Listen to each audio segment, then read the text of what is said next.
سے جان لیتے ہیں. عن ابي هريره رضي الله عنه ان رسول الله صلى الله عليه وسلم قال اتدرون ما المفلس ما الغيبه قالوا الله ورسوله اعلم قال ذكرك اخاك بما يكره قيل افرايت ان كان في اخي ما اقول قال ان كان فيه ما تقول فقد اغتبته وان لم يكن فيه فقد بهته. ابو هريرہ رضی اللہ عنہ سے روایت ہے، وہ کہتے ہیں کہ اللہ کے رسول صلی اللہ علیہ وسلم نے فرمایا، اپنے صحابہ سے مخاطب ہو کر فرمایا، کیا تم لوگ غیبت جانتے ہیں؟ آپ لوگ کیا ہے؟ تو صحابہ معمول کے مطابق ہمیشہ کہتے تھے اللہ و رسول اعلم، اللہ اور اس کے رسول زیادہ جانتے ہیں. تو اللہ کے رسول صلی اللہ علیہ وسلم نے فرمایا ذکرک اخاک بما یکرہ، اپنے مسلمان بھائی کے بارے میں ایسی بات کا تذکرہ کرنا کہ جب وہ اس بات کو سنے تو اسے ناپسند کرے، اسے وہ بات اچھی نہ لگے، اسی کو غیبت کہتے ہیں. تو صحابہ نے کہا اگر وہ چیز، وہ برائی یا وہ کمی اس مسلمان کے اندر ہے اور وہ میں بیان کروں تو کیا ہے؟ تو اللہ کے رسول صلی اللہ علیہ وسلم نے فرمایا یہی تو غیبت ہے. جو انسان کے اندر جو کمی یا برائی پائی جا رہی ہے اسی کو ہم دوسرے سے بیان کریں تو یہ غیبت ہے، لیکن اگر نہیں پائی جا رہی تو وہ بہتان ہے. ہمارے معاشرے میں کیا ہے؟ ہمارے معاشرے میں لوگ سوچتے ہیں کہ ہم سچ بولنے والے ہیں، ہم سچ بولتے ہیں، گرچہ اس کو برا لگے لیکن ہم سچ بولیں گے. میرے بھائی یہ سچ نہیں ہے، یہ غیبت ہے. اللہ کے رسول صلی اللہ علیہ وسلم نے صحیح مسلم کی حدیث ہے یہ 2589 2589 حدیث نمبر صحیح مسلم کی. اللہ کے رسول صلی اللہ علیہ وسلم کی اس حدیث کے مطابق جو چیز برائی، جو غیبت یعنی جو کمی اس انسان کے اندر پائی جا رہی ہے اس کو اگر آپ بیان کر رہے ہیں تو وہ غیبت ہے. لیکن ہمارا معاملہ یہ ہے کہ ہم کہتے ہیں کہ ہم سچ بول رہے ہیں. سچائی ہی اصل غیبت ہے. غیبت کا انجام کیا ہے؟ آئیے دوسری حدیث میں دیکھ لیتے ہیں.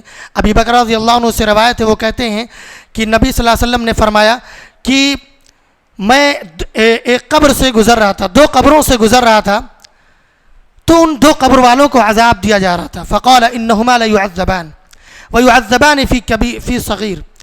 کہا کہ وہ 2 قبر والوں کو عذاب ہو رہا تھا، اور وہ 2 قبر والوں کو جو عذاب ہو رہا تھا وہ کوئی ایسی چیز، کوئی بہت بڑی چیز کا عذاب نہیں تھا، یعنی ایسی چیز میں عذاب دیا جا رہا تھا جس کو ہم یا ہمارے معاشرے میں لوگ چھوٹا سمجھ لیتے ہیں، چھوٹا سمجھ کر وہ گناہ کرتے رہتے ہیں. اما احدہما فیعذب فی البول، ایک ایسا آدمی ہے جو پیشاب کے چھینٹوں سے نہیں بچتا ہے. واما الاخر فیعذب فی الغیبہ، اور دوسرا انسان وہ ہے جسے قبر میں عذاب دیا جا رہا ہے، وہ غیبت میں ملوث ہے، غیبت کی وجہ سے اسے عذاب دیا جا رہا ہے. غیبت ایک ایسی بیماری ہے، ایک ایسی برائی ہے جس سے کوئی بھی انسان، یا یہ کہہ لیجئے کہ اکثر و بیشتر انسان اس میں ملوث ہیں اور اس سے مرغوب ہو چکے ہیں، اور جانے انجانے میں اس میں ملوث ہیں، ان کو پتہ بھی نہیں چلتا ہے. مثلا ایک انسان ہے، وہ کسی کی بات کر رہا ہوتا ہے، فلاں آدمی بہت اچھا انسان ہے، وہ بہت سخی ہے، بہت فیاض ہے، لوگوں پر بہت خرچہ کرتا ہے، لیکن ایک کمی ہے اس کے اندر. جتنے سارے اعمال اس کے گنائے، ایک کمی اس کی بیان کر کے اپنے آپ کو غیبت میں ملوث کر لیا اور اللہ رب العالمین کے ہاں سزا کا مستحق ہو گیا. تو غیبت ایک ایسی چیز ہے کہ انسان اس میں ملوث ہو چکا ہے، جانے انجانے میں وہ بات کرتے رہتا ہے اور پتہ بھی نہیں چلتا اس کو کہ ہم یہاں پہ ایک دوسرے بھائی کی غیبت کر لیں. اسی لیے ایک شاعر نے کہا ہے، یہ قحط مفلسی ہے کہ یاروں کی بزم سے، یہ قحط مفلسی ہے کہ یاروں کی بزم سے غیبت نکال دیں تو فقط خاموشی بچے. اگر آپ 2-4 لوگ اکٹھا ہوتے ہیں، اگر 2-4 لوگ اکٹھا ہو جائیں اور بات کرنا شروع کریں، اگر 5ویں کے بارے میں بات کر رہے ہوں گے تو ظاہر سی بات ہے 10 بات کریں گے تو اس میں 7-8 باتیں غیبت کی ہوں گی. یہ حال ہے. یہ کوئی مطلب میں ایسی بات نہیں کر رہا ہوں، آپ اس کا اندازہ خود کر سکتے ہیں، اپنی زندگی میں خود کر سکتے ہیں اس کا اندازہ. آپ ابھی مسجد سے باہر نکلیے، 4 لوگ بات کر لیجئے، آپ اندازہ کر لیجئے اس میں کتنی باتیں ہوتی ہیں. اور غیبت کا عذاب، ایک اور عذاب کے بارے میں اللہ کے رسول صلی اللہ علیہ وسلم نے فرمایا، وہ بھی دیکھ لیتے ہیں. ابو داؤد میں ہے، اللہ کے رسول صلی اللہ علیہ وسلم نے فرمایا کہ جب وہ اسراء اور معراج کے سفر پر تھے تو وہ کہتے ہیں کہ میرا ایک ایسی قوم سے گزر ہوا ایسے لوگوں سے گزر ہوا جن کے ناخون تانبے کے تھے اور وہ اپنے ناخونوں سے اپنے چہروں اور اپنے سینوں کو نوچ رہے تھے اور خون میں شرابور تھے. اپنے چہروں کو اور اپنے سینوں کو نوچ رہے تھے اور خون میں شرابور تھے. تو اللہ کے نبی صلی اللہ علیہ وسلم جبرائیل علیہ السلام سے پوچھتے ہیں فَقُلْتُ مَنْ هَؤُلَاءِ یا جبرائیل، اے جبرائیل یہ کون لوگ ہیں جو اپنے آپ کو خود عذاب دے رہے ہیں، جو اپنے چہروں کو، اپنے سینوں کو اپنے انگلیوں سے نوچے جا رہے ہیں، تانبے کی انگلیوں سے نوچے جا رہے ہیں، یہ کون لوگ ہیں؟ یہ عذاب یہ اپنے آپ کو خود کیوں دے رہے ہیں؟ تو جبرائیل علیہ السلام کہتے ہیں هَؤُلَاءِ الَّذِينَ يَأْكُلُونَ لُحُومَ النَّاسِ وَيَقَعُونَ فِي أَعْرَاضِهِمْ، یہ وہ لوگ ہیں جو لوگوں کے گوشت کھاتے تھے اور ان کی عزتوں کے ساتھ کھلواڑ کرتے تھے. لوگوں کے گوشت کھانے کا کیا مطلب؟ پہلے آیت میں نے بیان کیا کہ غیبت کا گناہ یہ ہے کہ وہ اپنے مردار بھائی کا گوشت کھائے. اس حدیث سے اس کی صراحت ہو جا رہی ہے کہ یہ وہ لوگ ہیں جو لوگوں کے گوشت کھاتے ہیں اور ان کی عزتوں کے ساتھ کھلواڑ کرتے ہیں. وَيَقَعُونَ فِي أَعْرَاضِهِمْ. سوچئے یہ غیبت جس کو ہم معمولی سمجھتے ہیں اور بات کرتے رہتے ہیں غیبت، اور یہ کہتے ہیں ڈنکے کی چوٹ پر کہ ہم سچ بول رہے ہیں، ہم وہی بیان کر رہے ہیں جو اس کے اندر موجود ہے. اس نے یہ کام کہنے والا کیا ہے تو ہم کہیں گے، وہ ایسا نہیں کرتا تو ہم نہیں کہتے. ہم کون ہیں کہنے والے؟ ہم کیوں کہتے ہیں؟ کیا اللہ نے ہمیں مقرر کیا ہے کسی کی غیبت کرنے کے لیے؟ کسی کی بات کو بیان کرنے کے لیے اللہ نے ہمیں مقرر کیا ہے، نگراں بنا کر بھیجا ہے؟ بالکل نہیں. ہمیں اس سے بچنا چاہیے. یہ غیبت ہے اور بہت بڑا گناہ ہے. اور غیبت کی ہولناکی اور بھیانک کا انجام اللہ کے رسول صلی اللہ علیہ وسلم کی اس حدیث سے لگا سکتے ہیں. عائشہ رضی اللہ عنہ کی روایت ہے، وہ کہتی ہیں کہ میں نے نبی صلی اللہ علیہ وسلم سے کہا حسبک من صفیۃ کذا و کذا. صفیہ رضی اللہ تعالی عنہ کے بارے میں کہا کہ صفیہ تو ایسی ہے ویسی ہے، تعنی قصیرہ، یعنی صفیہ رضی اللہ تعالی عنہ چھوٹی قد کی ہیں. وہ تھی چھوٹی قد کی، وہ چھوٹی قد کی تھیں، پست قد کی تھیں، ہائٹ ان کی چھوٹی تھی، یعنی یہ چیز ان کے اندر موجود تھی.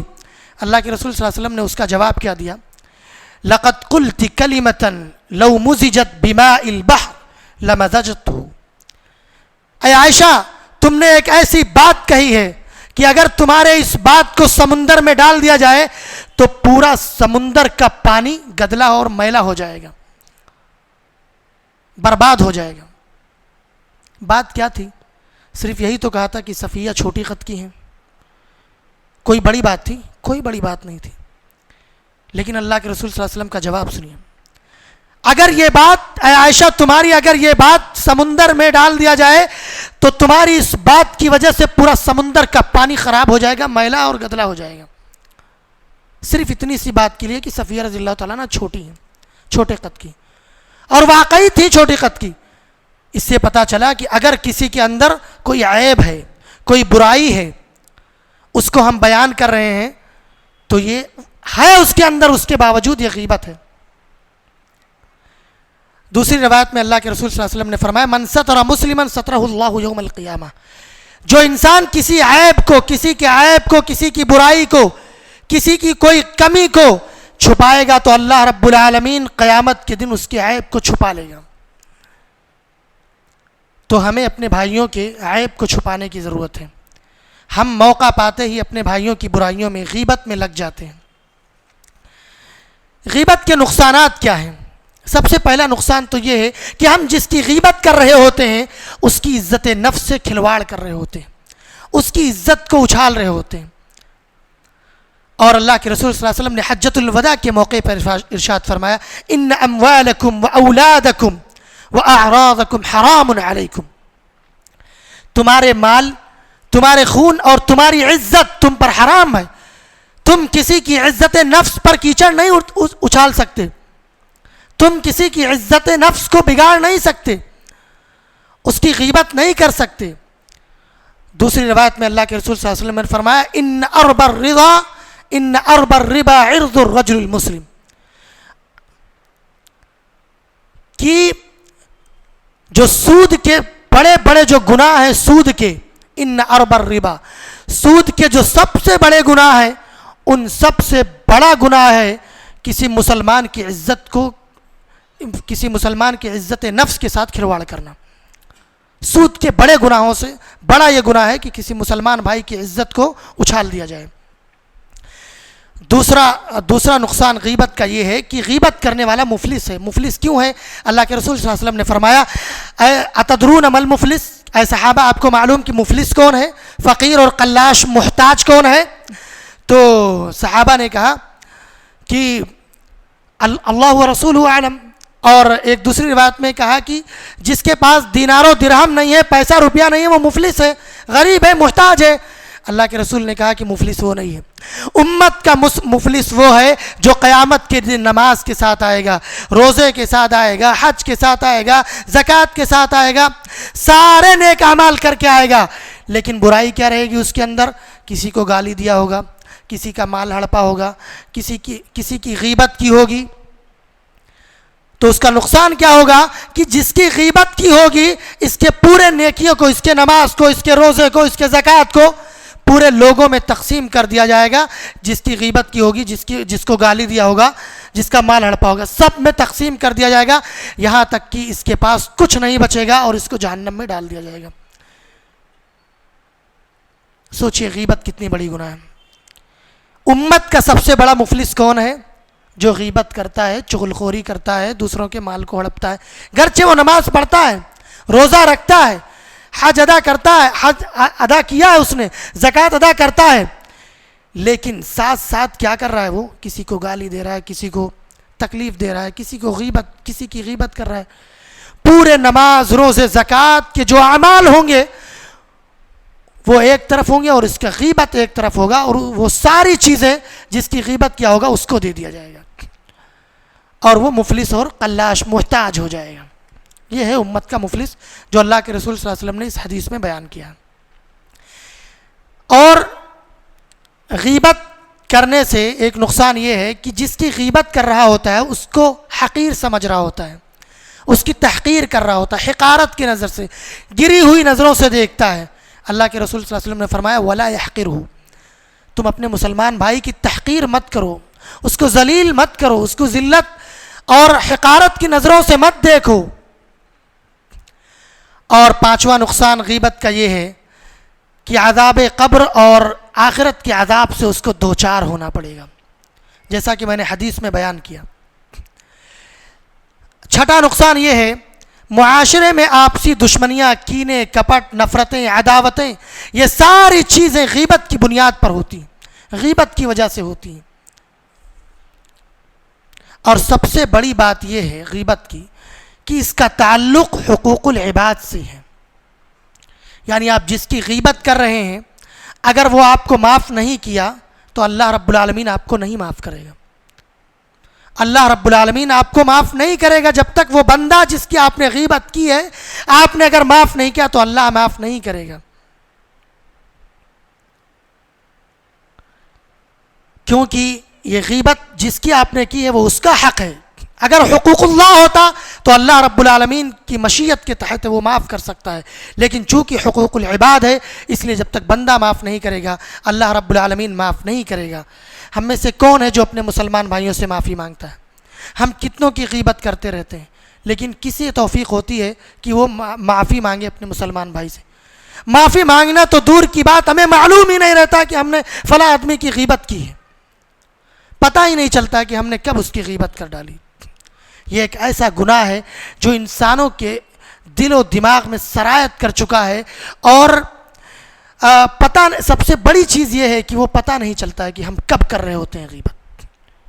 لہذا اللہ رب العالمین سے اس سے پناہ مانگنی چاہیے، اللہ رب العالمین سے دعا کرنا چاہیے، اے اللہ رب العالمین جانے انجانے میں جو ہم نے غیبت کی ہے اے اللہ تو اسے معاف فرما دے، اور اے اللہ تو ہمیں اس خفی اور دقیق اور چھپی ہوئی گناہ سے اے اللہ ہم تمام لوگوں کو بچا لے، اے اللہ ہم تمام لوگوں کو اس سے محفوظ رکھ۔